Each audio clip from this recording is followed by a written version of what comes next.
Acceptable for someone to create a documentary about you without your approval, how would you feel if it happened to you? It's like Definitely not acceptable. It's facetious and petty. right. It's like somebody putting out your sex tape. Yeah, if you want to make, yeah, exactly. It's like damn, Without your permission. And you're not an actual star. And they doing, the lighting wasn't good or nothing. yeah, they're trying to make you just look bad. Like, what wanted to be a dope documentary. You gotta be dope. Show who you are, what you've done. I don't know, boy.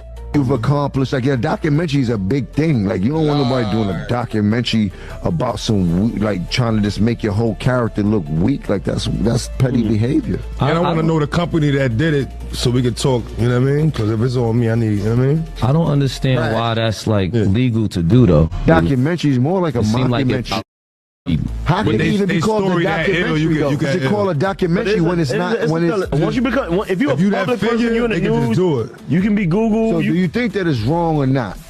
I think not is with why it. wouldn't you want the person? True. Call us squatters. Yeah, he called you guys squatters and said you guys owe $250,000. So is that true? I don't know nothing about I don't know nothing about that. Okay, so you guys have paid your rent. I don't know what he's talking about. Okay. All right, now, to put it in perspective, though, you said What? you weren't taking aim. No, we not making our podcast not going. We don't talk about people. We take things and internalize it. We was talking about, it was a general conversation about do people have the actual right to make a documentary about you, and how would you feel if it was you? But I get where you're coming from. But at the same time, I'm not trying to walk nothing down. Like, if it's smoke, it's smoke. All right, well, here We know is that. Yeah, so we know that. But everybody panties is in a bunch. Oh my God, 50. it doesn't feel like this is a big. No, it ain't nothing. Yeah, But the okay. thing is, The like, intention was not to come at him. If you shooting and you saying they and these guys, and you got a picture and I'm in the picture, I'm shooting back, and it's with whoever. It's Okay. with whoever, whenever, however. We know. Whatever. We know. Fifth decided to crank the pressure up even more and came for Jim Jones, Mayo Fabulous, and Dave East all over again. He jumped on the gram last night after peeping a conversation they had about his Diddy documentary. To him, they wasn't talking about it the right way. So he started calling M squatters, talking about they owe money on the spot they be using, calling M bums and all that. Then he just dropped that clip everybody saw at the beginning of this whole thing. Well, Mayo ain't waste no time. He shot right back at 50 Cent. Then today, Mayo hops on Angela Ye's show and talks even more about it. There's a link in the description if you want to hear the full Let's Rap About It podcast to get the whole context of what they was really saying about the doc. Angela Ye chimed in too. Not long after that, 50 Cent decided to take it another step and put this on his page. He basically said this wasn't even on his to-do list, but if they insistin', he'll clear the schedule. He started talking about he's working on buying the building where they film at and 50% of their whole podcast. And he said they know he ain't lying when it comes to taking action. Mayo caught wind of that real quick and fired back. He said, why buy half the podcast when you could just buy the whole thing and make it a full 100 cent? And he tagged the Let's Rap About It podcast in it. Now Fifth is turning this whole thing into marketing, talking about he gonna buy the show and all this. It's unclear how that's even gonna work. It's also unclear if they really are squatters using some abandoned space like Fifth claims. Maybe he got some inside info. Maybe he looked it up. It's hard to confirm any of that. But this is just what 50 Cent does. He knows the game. All of this is straight marketing for him. This is the same playbook he's been running for over 20 years in this industry. He came up on a certain brand, starting controversy, causing chaos, bringing confusion, sparking conflict, and keeping confrontation hot just to keep people talking and keep the algorithm fed. Some folks add crashing out to that list too. But these guys ain't gonna crash out. They just gonna go back and forth. Even Mayo knows that, which is why he answered so fast. He wanna capitalize on this moment too. Mayo in a tricky spot right now cause he said before that 50 Cent is the one who helped him get in the game. It's possible that without Fifth, he might not even be here.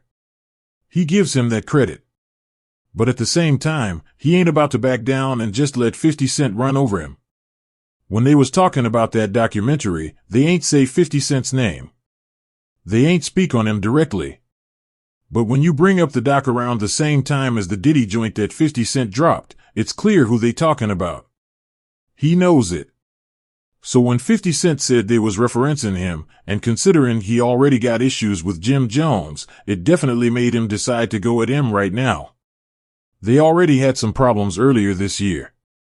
There was also some stuff with Mayo that popped off recently involving Jim Jones. So 50 Cent was definitely looking for any opportunity to go at him. Why not use it right now? He's hot. The Netflix doc is still going up and people still talking. This is just another way for him to trend. This is the game 50 Cent in, and he been in it. He never left it. If you go back to the beginning of his career, he even got to a point where he turned it more into the business side. There was even stuff he did with other people, like one time with somebody named Chameleon, where he created some back and forth drama and then said, let's take it to the front page. Now, some of these beefs 50 Cent got, he really do have issues with the person. But he also uses it as a business tool. Some of them might not even be that deep. It's unclear about this one right here. He's saying he gonna buy their spot, saying he gonna get the building and take over the podcast. But Mayo is like, nah, if you come at me, I'm going back at you. So there's just several layers to this whole thing right now. New York got a lot of chaos going on right now. Mayo probably thinking, yo, we got into the podcast game. We gotta be ready for this internet life. He didn't feel like they spoke on the documentary in a super harsh way, no doubt about it. They ain't completely trash it and go all the way insane. But when there's already tension there, you know how it go. Fabulous and 50 Cent had a little issue back in the day. They ended up doing music together and everything was cool and straight with them. Dave East, it's unclear what their situation is or anything like that. And Mayo said himself, yo, bro, you brought me into this thing. So it's just people getting on the internet and talking. 50 Cent got that mentality too. If you're around some people he don't like, if you're dealing with people he don't mess with, then you can get included in the drama. That's just what it is right now. With the squatting thing, it's hard to say.